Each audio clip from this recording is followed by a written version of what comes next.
Hello, everyone. Thanks for coming along this evening. So, as you know, it's that busy time of the year. You have to look for a summer job or a graduate job, or you have to apply for grad school. You have to pack up and leave your buddies. Oh, and you have to get those grades. One problem many people face is how to cope with busy or difficult times. I know that I sure find that challenging. Tonight, Mike and I want to offer you some advice about this. Mike. Thanks, Danny. Hi, guys. Yeah, we graduated from here nearly 10 years ago and set up a little business together. That little business was pretty successful, and we soon found ourselves earning some money. A lot of money, in fact. And a few years ago, we suddenly had more money than we could dream of.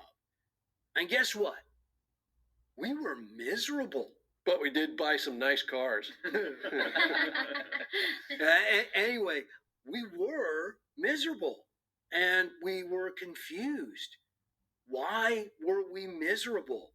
We had achieved what we wanted to do. We had an incredible business. We had lots of money, but we felt trapped.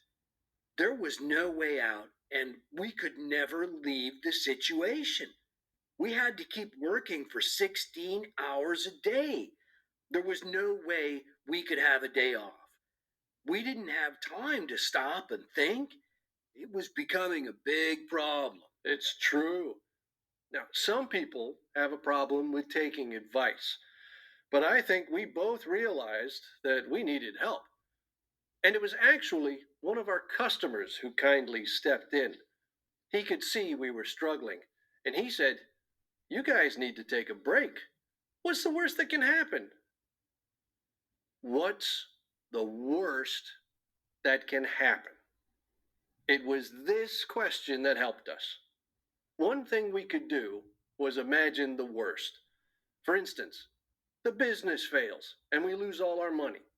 Then we have a rest and then we start again. We've done it once. We can do it again. And we can pick up part-time work in the meantime. My beautiful car is stolen. Buy another one. Claim the insurance. Or just ride the bus. Or get a bike. Mike and I fall out, and we're not best buddies anymore. Never going to happen. But if it did, we have other friends, and we both have a great family. Many people have a problem with facing their fears, but we encouraged each other to be brave and to talk about each one. We created a long list of all the worst things that could happen, and then we went through each one. And boy, did we feel better afterwards. We suddenly realized there were choices. For you guys, the worst thing might be that you don't get the grades, or you don't get into grad school, or you can't find a job. So then one thing you can do is think about how you can handle these things and what opportunities these situations present to you.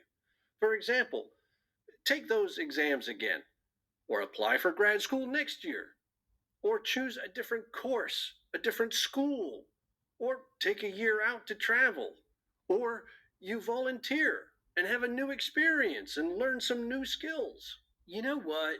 None of these situations are fatal. Your life won't be over if these things happen. In fact, sometimes these things can offer you better experiences.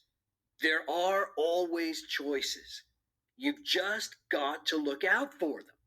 So we suggest you imagine the worst things and then think about how you would deal with that. It will give you a sense of control and certainty. Then that worst thing suddenly isn't so bad.